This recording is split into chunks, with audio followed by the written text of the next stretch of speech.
One of the valuable things about stepping into the unknown and exploring and embracing the uncertainty is that it can change your perception of knowledge, change your perception of what you know and what you don't know. Leaders aren't immune to fear. They aren't immune to insecurity around their jobs. They aren't immune to the wider implications of not having a job or a business failing. What AI is really good at is looking for weak signals, for example. Those tiny ambiguous signs of change, those pockets of the future that are here now, as William Gibson put it. Okay. Yeah. They exist now, but could be the clues to future disruption.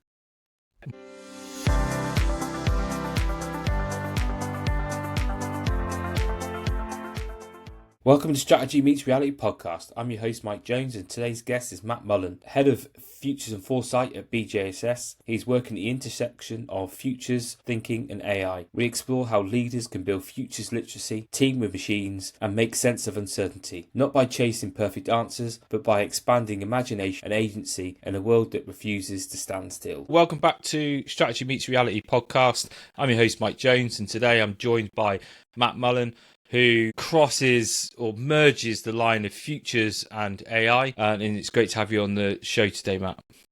Hi, Mike. Great to be here. Thanks for having me. Yeah, pleasure. Just so for the listeners, just give us a bit of context about yourself and what you've been up to lately. This is like one of those questions you get from your family. What do you do for a living? It's really, really hard to answer. Bit of a generalist would be my honest answer. I've got quite a potted history, 10 years in the army, studied physics at university, 13 years at Thales, a mix of engineering and design leadership.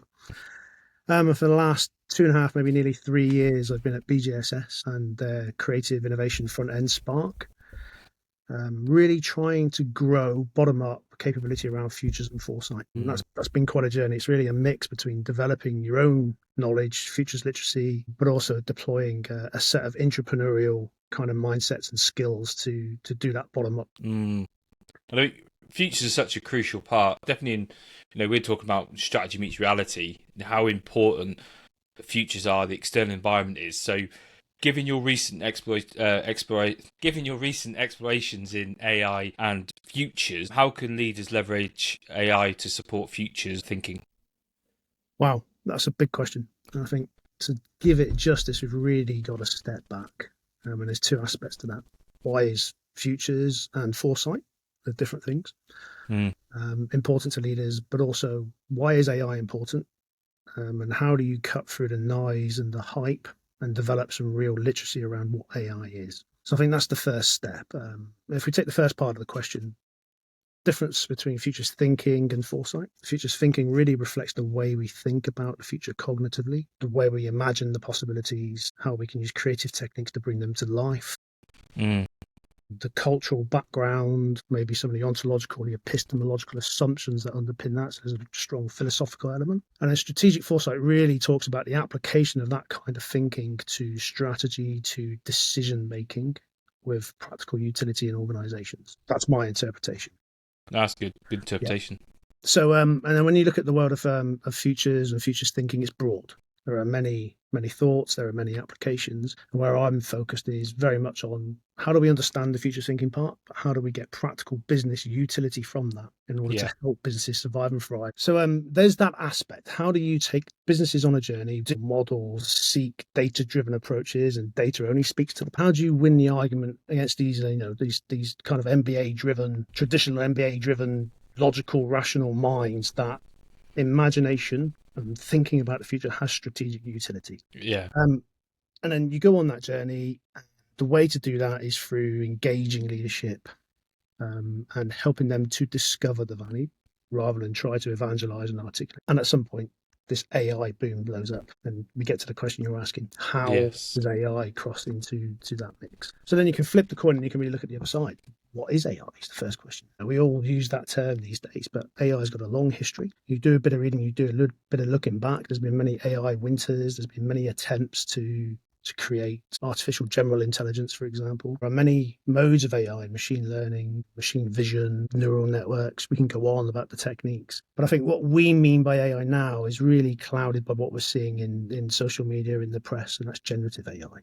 That's the bit of AI that's been democratized and been put in the hands of people. It's good to sort of distinguish between the different ones because I'm not very technical myself. So, to me, AI is AI. It's good to actually step back and think, well, there's different elements to it, and actually be really clear about what element we're talking about and how can that element help us. Yeah, absolutely. And I think, we could probably spend the whole podcast unpacking what that is. And I'm no expert, no technical expert. I've probably got a long history of AI without knowing it. Back in 2010, we were doing trials with biometrics. And how do you use commercial technology and biometric algorithms to detect faces in certain environments where the UK was interested in at the time? That's mainstream now. It's commoditized. Yeah. But that relied upon machine learning. That relied upon a lot of the foundations of AI that were not generative AI that we're seeing in the current hype. Yeah. So to come back to your original question around leaders, how can futures and AI together help leaders? I think that also speaks to developing AI literacy, a real understanding of how AI works, different types of AI, how it reasons, and ultimately how it also creates risks if not used in the right manner or understood in the right manner. And I always say that the biggest risk of AI is not that it gets things wrong, it's that we believe it's right. Yes. I mean, that's really crucial, because I know this element that we'll get to and I want to explore is that in futures, in strategy, I see that leaders are looking to AI to give them the answer. Where if you go back to your original thing about futures and it's about creativity, it's about trying to get people to use their imagination. There's a real risk there that people just look for the easy answer, what AI's given them, and then assume that that's correct. Absolutely. And my first operating principle when using AI is it's wrong. It's lying to me. I do not trust its output. That doesn't mean its output does not have utility. And that's because there is an interplay between my cognitive process and the way that AI works. So this interplay of human intelligence and artificial intelligence. And it's not just the manner in which I prompt generative AI to give me a generated response, but it's the manner in which that response prompts my own intelligence. And that should also include a critical view and a critical appreciation of the way it's prompting my own intelligence. And if you can maintain that awareness, then it has great utility. Because, in the same way many years ago, I used to find hitting a whiteboard with people would unlock a lot of stuff out of the head. Just the simple act of using the artifact, using pens and discussion would unpack a lot of stuff that maybe you can't unpack from your head in isolation. AI has the potential to do the same, only if understood. And I think it's a good way to look at it. We don't want to get to this point where we are trying to replace this creativity, this what I call the aha moment, where you've hit with something, you're like, oh right, yeah, I didn't think about that. I'm understanding people's different perspectives, and I think if you can utilize AI not to give you the answer, but to help as part of that discussion, that prompt, something to try and challenge even your own assumptions, I think that'd be quite useful. Definitely. I've definitely experienced that in some of the futures work we've done with clients. And it also shifts us more towards that position of human machine team, that classic phrase. Okay, let's look at this now. I like that. Teaming of intelligences that they both have their weaknesses and their strengths. And you mentioned different people, different perspectives, and that's another important factor to bring into that mix. And again, it plays into the way that we approach clients, the kind of underlying principles, futures and foresight. Yeah, and I really like that term, teaming. Actually, what's the term you used? Is it generative teaming? Human machine teaming. Human machine teaming. I really like that. I see it as part of a team. And I've sort of used it recently with clients. I didn't think it was that, but what we did was we fed the AI all this information to be something that we were looking at our relationship with. So it wasn't going to be perfect, but it was enough to give that a persona of this other organisation we were looking at. And it was interesting to see if we'd done this, what would be the likely response. So I suppose that's in a similar way. Yeah, absolutely. And then the AI literacy part comes into it again, because then understanding the data and the data corpus that a particular AI model is trained upon helps you to become aware of the biases that are inherent in that data and how that might affect the responses to your prompts that AI might give. But also understanding that it's not an intelligence, sentient intelligence. It doesn't know what it's giving you. It's a probabilistic model, very sophisticated, that ultimately is looking at the relationship between words or pixels in the image sense. Is doing some very, very clever calculations and layers of calculations to look at what is the most probable output that would come next. At the most simple level, the quick brown fox, that's a well-known phrase. You will know it from Time in the Signals. Yeah. You could put in the quick brown, and if it's trained on this data, it'll look at it and it might well say, well, fox is the most likely word for. Lots of parameters that can be tuned to look at a range of probable outcomes that look more creative, or even, then we call it a temperature. You can tune the temperature to give you the most likely outcome, which is less creative. I'm hesitant to use the word more accurate because there's still inherent uncertainty in something. So understanding that, you can understand that actually the way you prompt and ask questions of AI is really a way, through the filter of an algorithm, of prompting a body of knowledge that it's trained upon and looking for a response from that knowledge. And that could be no different to having a conversation with an expert or with a non-expert. You get different responses to your questions. And so if you use it with those kind of caveats and understanding in mind, then you're better equipped to understand that, A, never trust its output, and certainly don't write an article and just publish it without knowing what you're talking about. Yeah. But it can be really useful at accelerating your own thinking process, at structuring your own thoughts, at accessing big bodies of data and spotting patterns in those data, which human minds are just not good at. Yeah. But it's quite interesting, really, because when you're talking about that, I'm thinking, well, it's just like having a team around me, because we all have perspectives, but, some of those things are right, a lot are wrong. We all hold beliefs within us that may be true to us, but not true in reality. Actually, how you can utilize AI is similar to how we say utilize your team around you. Ask some questions. Get them involved in the conversation, and they're really there. You're not looking for the perfect answer. You're looking for, insights, looking for things to challenge your own assumptions. We're trying to move your vision from here to wide vision to see different, multiple perspectives. Maybe learn something you've not thought of or seen before.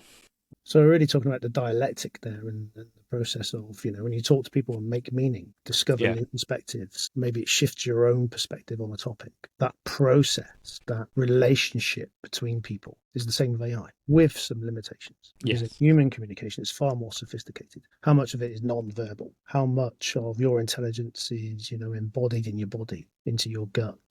That's where you get the gut feel from. How much of your interpretation is based in smell? These are questions that, of course, we can't ask of ones and noughts in AI at this stage. So it gives us a view of that difference between computer-based intelligence and biological intelligence. So how does it play then because you said earlier about data, and you're totally right in what you're saying about the very MBA-driven logical thinking, where it's all about data and hockey charts.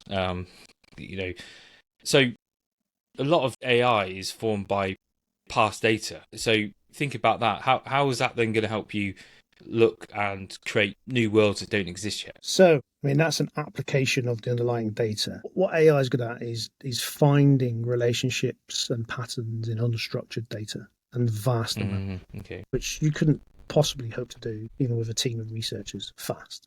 So when it comes to creating futures, as you talked about, or more specifically, thinking about possibilities of the future and representing them as scenarios, then what AI is really good at is looking for weak signals, for example, those tiny ambiguous signs of change, those pockets of the future that are here now, as William Gibson put it.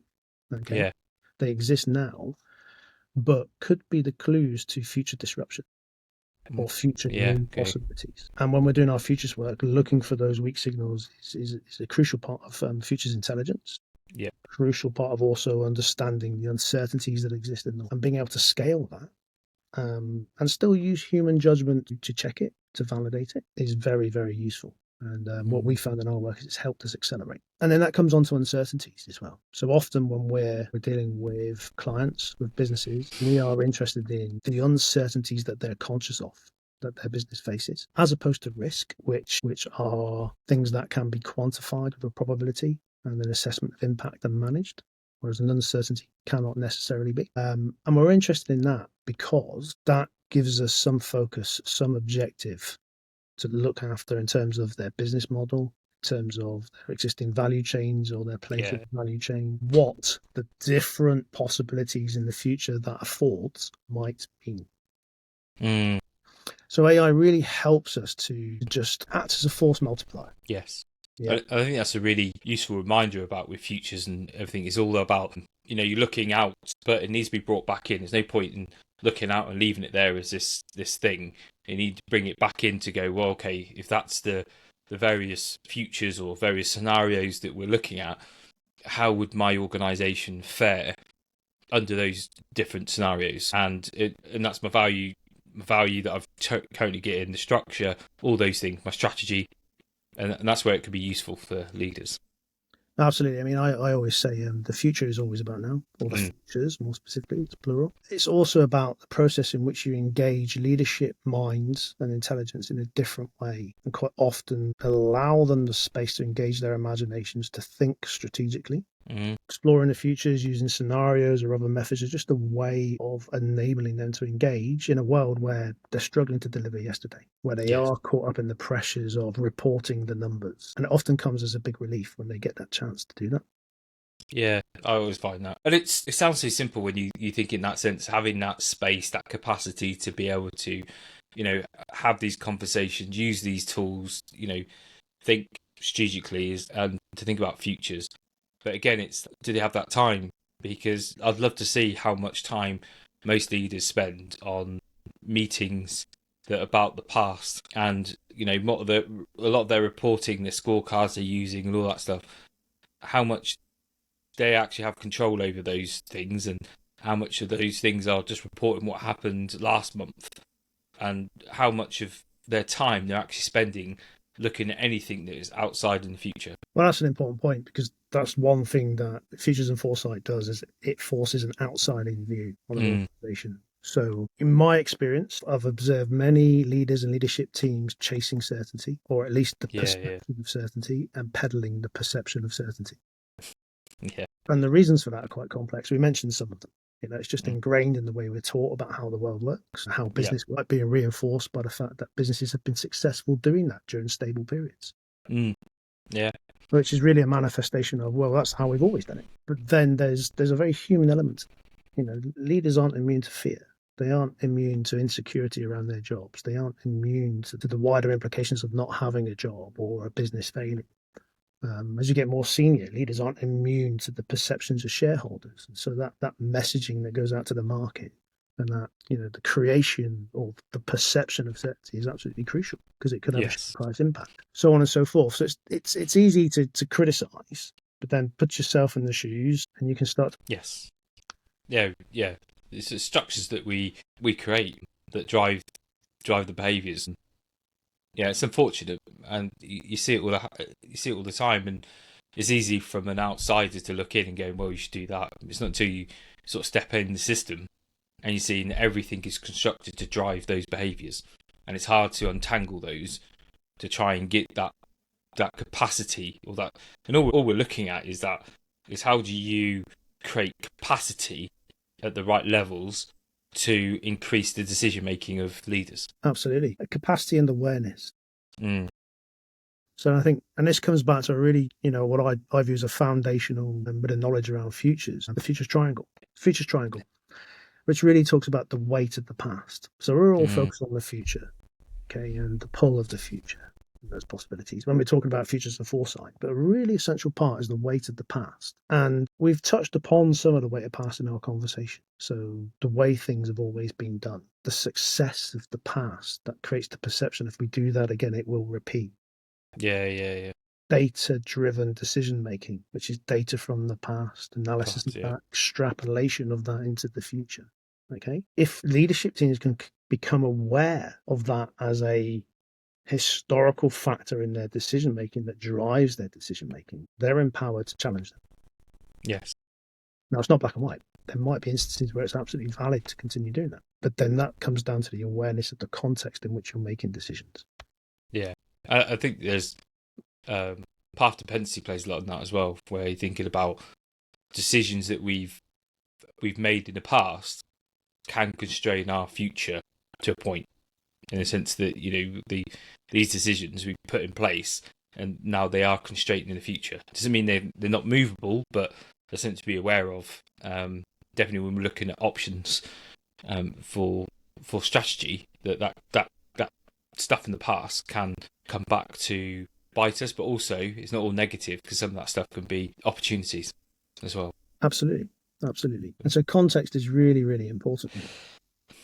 And understanding that a lot of that's come from the industrial age. It's come from the success of the industrial age, where the application of linear science, Newtonian logic, seeking efficiency, seeking optimization, putting hierarchies in the workforce, specialization. So that was hugely successful for a long, long time. It led to huge economic booms, made its way into our education system, made it into the way we think about our MBAs and historically teach our MBAs. Yeah. It forced us to focus on case studies, which are historical representations of what worked. Yeah. So that weight of the past absolutely has to be recognised. And then coming back to the weak signals, I view those as not the pull of the future, but the push of the present. Yes. They're already here. They are affordances of new possibilities. Yeah. And that's a really good way to look at it, because often people think the future is the future, and we just have to react to the future, rather than there are definitely, if you use futures, there are ways to shape the future by your decision making. You can have a look at certain technologies now with electric car and all that was shaped and created by decision making, by opportunities that they saw and possibilities, and they created it. Oh, absolutely. And I think what that talks to is the fact that we do have agency in terms of understanding the future is created by us, which is based upon the decisions that we make. Now, those decisions are obviously impacted by our mental frames, the way we view the world. That's the weight of the past we talked about. They should also be informed by imagining what the possibilities are as a consequence of those little affordances that are playing out now, or maybe some of the bigger certainties that exist, like the global megatrends. So climate change, there's a certainty around that in the future. Aging is a big megatrend. Population shifts. So there are certainties that you can be more certain of over time and lead to uncertainty. Yes. So being able to grapple with that provides agency. And that agency is really important, because that informs different decisions that can create different futures. And this is where the imagination and discussion and the creativity of teaming comes in, because you're trying to grapple with these weak signals, these mega trends, and what you're looking at is what would happen if these things come together, and what scenarios will be. It's scenarios, and I always find a common trap with futures is either people think of just a future, or it's overly dystopian, and it's just all about doom and gloom, and not thinking in the sense of that. Yes, there are constraints that we're going to face, but there are opportunities, and the more that we look ahead and think about futures, the more then we're increasing our options. I've got a few things to say on that. I think, one, it really comes back to what I said before about the field of futures being very broad. Okay. Because if I'm an activist interested in creating positive change in relation to climate change, for example, then using the futures as a tool in my activism to try and shift behaviors now might lend me to go to the dystopian scenario. Yeah, of course, yeah. Okay. And so when you look at it like that, you can see we're using interpretations of future possibility scenarios as a tool for thinking. They're not predictions. We cannot predict them. The future has not happened. There is no data from the future. Put that in the business context. We're doing exactly the same. We're using them as a tool to aid thinking. Thinking informs decisions. Yes. Yeah. And that's that bringing it back to now, and the future is about now, and the future is about our decision making in the present rather than our decision making in the future. It brings a new perspective on what could possibly happen given what we know about now and stuff, given what we know about what we can control and what we can't control. Therefore, what are our options for acting differently? Yeah. or maybe following the same path. We're doing everything right, but there's a more confidence in that. But there's a catch.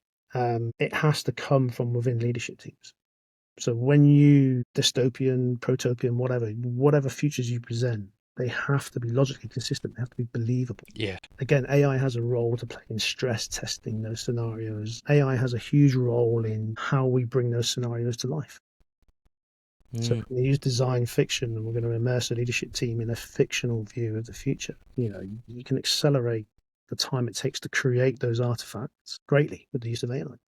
Yeah. Because I've done scenario work before where we've come up with various scenarios, and then we've took a fiction view using the Oxford's approach to scenario planning, Rafael Ramirez, and we used it fiction, and it does take a lot of time and thought to create those. Where actually AI can help that, can exponentially decrease the burden of those. Yeah, that's quite a useful thing about. Absolutely. You can take the output of the Oxford approach scenario planning, you can encode that in AI. Then you can start to build a custom AI that says, right, use this approach. You can start to train it, and you can start to really accelerate its outputs. I still wouldn't trust its outputs. Yeah. I think again, it's like it's a starting block, isn't it? It's like if you've got writer's block, it can produce something, and then you can titivate and make it, line it or fill in the gaps that aren't quite right, but Yeah. should help. So force multiplier principle again, and then there are more sophisticated scenario techniques. So with leadership teams that are new to it, we tend to fall back to the classic 2x2s because it's engageable. They can get their heads around it, and we can get them emotionally invested in the work. And that's a really, really important point. However, if you go to techniques such as morphological analysis and you're looking at many, many uncertainties and the combinations of uncertainties and how they might play out into plausible possibilities, then that becomes quite heavy work. That scales quite rapidly. And that's something that either specialist tools are needed for, or more and more AI can be, with the right skills, used to address. Good enough to have the effect of enhancing decision making in leadership teams. Yeah. And you brought a couple of good points there.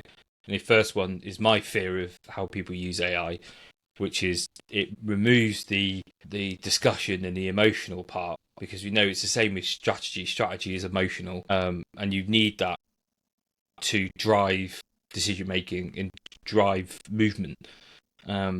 Where I fear that if you just use AI to give you the answers, you'll miss that, and there's no real buy-in to do anything different. Yeah, it's true. And that first-hand experience, I've worked with leadership teams because typically that's where we land this. And it should be more than leadership teams. We're getting all voices from the organization in there because diversity of perspective is critical. But however, it's one thing to say, we'll do the work, we'll provide you the magic answer in a consulting report. Here's your, £100,000 PowerPoint. Top drawer, goes away. It's another thing to put a lot of effort into crafting an experience and creating the space for those leadership teams to engage with that futures work, to immerse themselves in those scenarios and to have an emotional resonance. Yeah. And I've seen that play out. And that's the moments that lead to insight. Yes. And I always say, we are not there to give them the answers. We're there to facilitate them coming to their own answers. Yeah. And when you see that moment of insight, you see the conversion. So I've had big corporates who are skeptical but open-minded. They go on a journey. By the time we finish the work, they're looking for other leadership teams that have said this has been transformational. Not that it's given us the right answers, but it's given us a whole set of tools and different ways of thinking and being that we can take into our strategic planning to support that. How do you continue to facilitate? How do you spread that futures literacy? Yeah. And that's what it should be about. I think people are too easy to look. I know when I do strategy work with clients, I've got clients that are fully open and, they get great insights and they converge to doing some producing really good outputs. But you get some that just want the answer, and you're like, I'm not here to give you the answer. I could give you the answer, but like we said, we're not going to get the insights. You're not going to get the emotional connection. You're not going to get that convergence to do something. You're just going to be reliant on me. And I know plenty of people have got that consultancy model they like, where they go off in a dark room, they produce something, and it's a lovely, beautiful PowerPoint deck. Beautiful. But again, there's no investment behind it, and it's not believable. And so it just gets put in the drawer, forgotten about, and it becomes a tick box exercise, which we don't want to see. Absolutely. I have an analogy I use quite a lot, and it's like being a business therapist. Yeah. Yeah.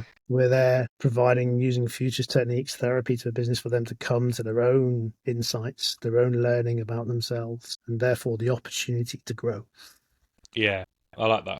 That's good. So, how would you recommend, or what tips would you give to leaders to start looking at using AI? And I say this, I don't think it's hard for people now to go get a ChatGPT login and make some cool photos and get them to help with emails. But looking specifically at futures, what tips would you give people to start this journey, leaders and leadership teams, and how they can leverage AI correctly? So I draw upon some of my own journey, my own experiences, and it comes from Constraint. So in the early days of growing this capability and recognizing that importance of being able to do the futures intelligence and the horizon scanning well, what does it take to do that? Having the opportunities to engage with some pretty impressive tools and platforms out there that come with a cost, failing to secure the investment, created the need to explore how that could be done under Constraint. And so we do have Yeah. tools like ChatGPT, Perplexity, Claude, Notebook LM available. And so that was the start of my journey with AI collided with Futures and Foresight. So the first thing for leaders to do is to make the tools available. Provide the space for your workforce, your employees to explore. And that might start at a basic level. How can I get good at prompting? How can I get good at iteratively engaging with AI through the use of those tools? Which is where I started. And then how do we start to land the benefit and experiment with real client work? But then it goes further, because then you ask the question, how does this actually work? So how do you help your employees develop that AI literacy? Because having that is the key to using it well in futures work. Mm. And so for me personally, I've gone as far as learning how to install, local language models on a local machine, understanding how, and even trying to replicate the functionality of some of these intelligence platforms by creating agents, using vibe coding, using AI to help me code. I know it's not production quality, but it can prove a concept. Yeah. And experimenting with narrative structures for the outputs and testing those by publishing them, with some of which you've seen on the HScan Substack. Yes, I will link your Substack to this as well. And so it's a case of just putting yourself out there, being willing to take the criticism, but learn. And I'm fairly confident now that myself and other team members are delivering or developing a deep enough knowledge of this to really get utility. And what also jumps out from that then is there is a cost benefit, because if we're building that capability as leaders in our teams, just through the provision of tools, then we are removing our reliance upon big expensive platforms. Yeah.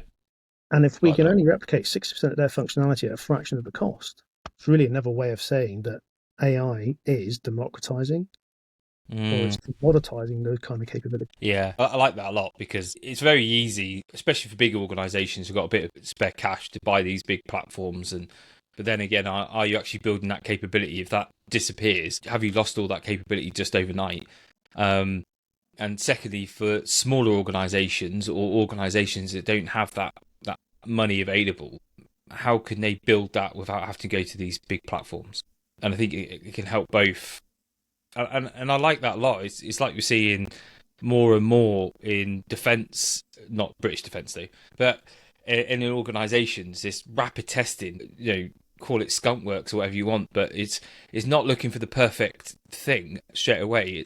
It's trying new things, adapting, and I think that's really useful, because at the end you're going to get something that's aligned to what you need rather than what a platform has decided you need. Yeah, absolutely. And I totally resonate the British comment.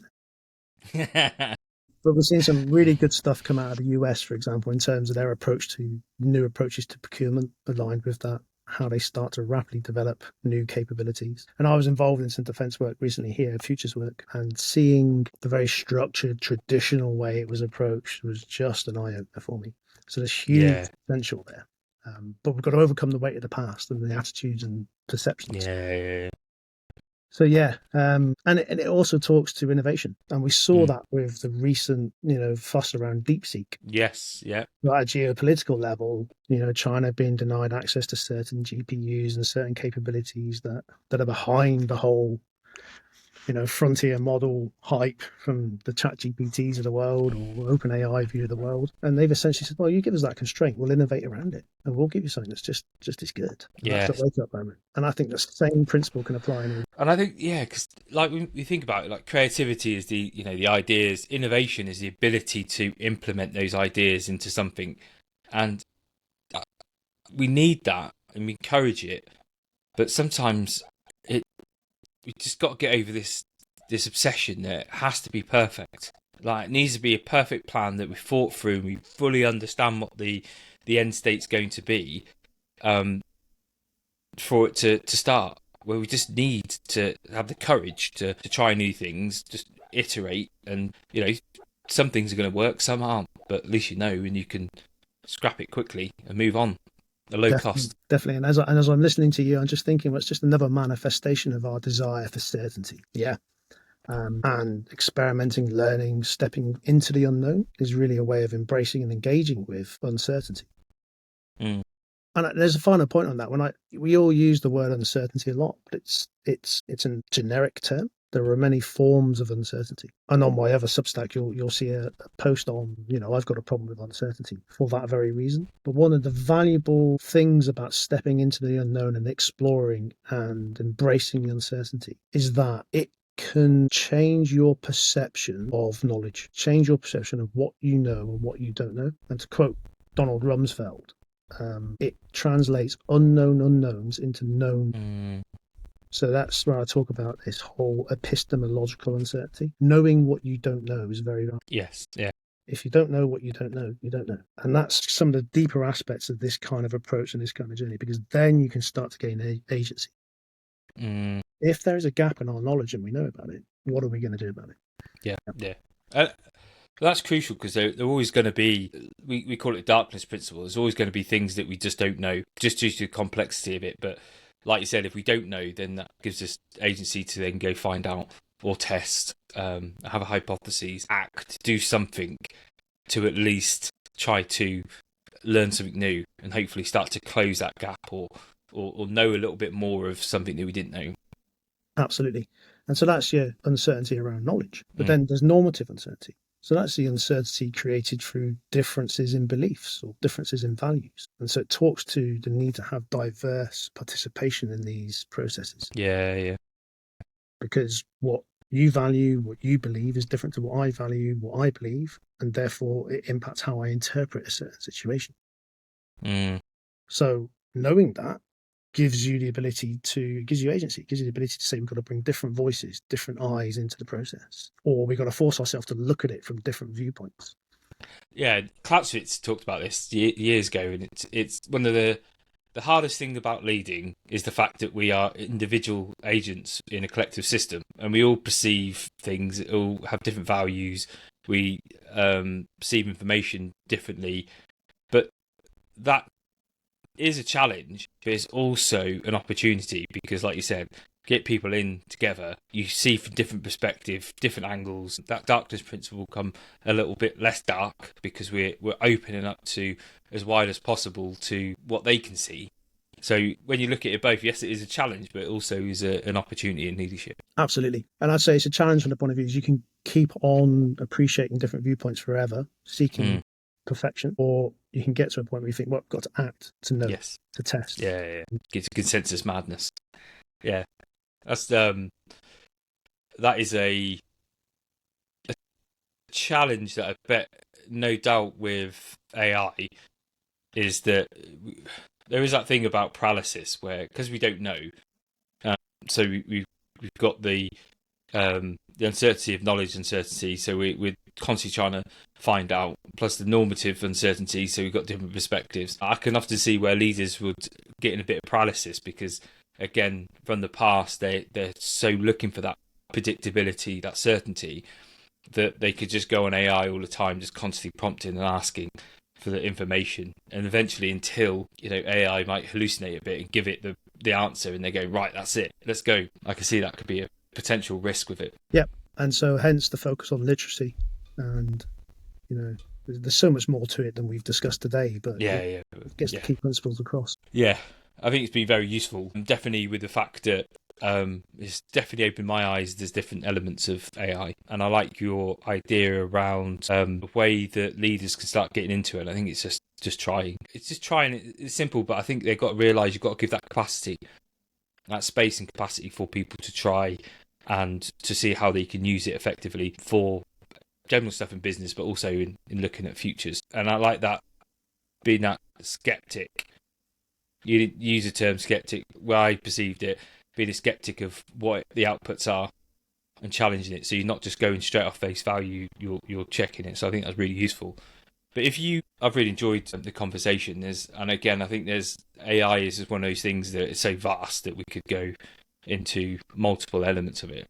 But from this podcast that we just chatted about, what would you like to leave leaders with to think or consider about what we spoke about on this podcast so far? Okay, I think just focusing on AI is a bit of a red herring because it's driving so much uncertainty at the moment. So I would encourage leadership teams to stop thinking so much about risk and things that can be managed and controlled.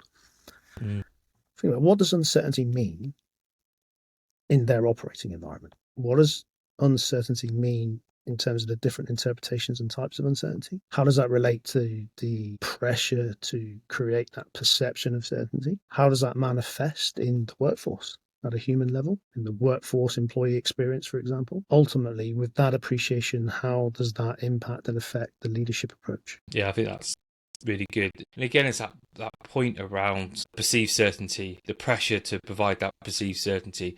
And I know that leaders, like we spoke about earlier, are going to have that pressure on them because they've got to appease the board, they've got to do this. But it's definitely worth thinking as a leader how your behaviour is driving some of that perceived certainty.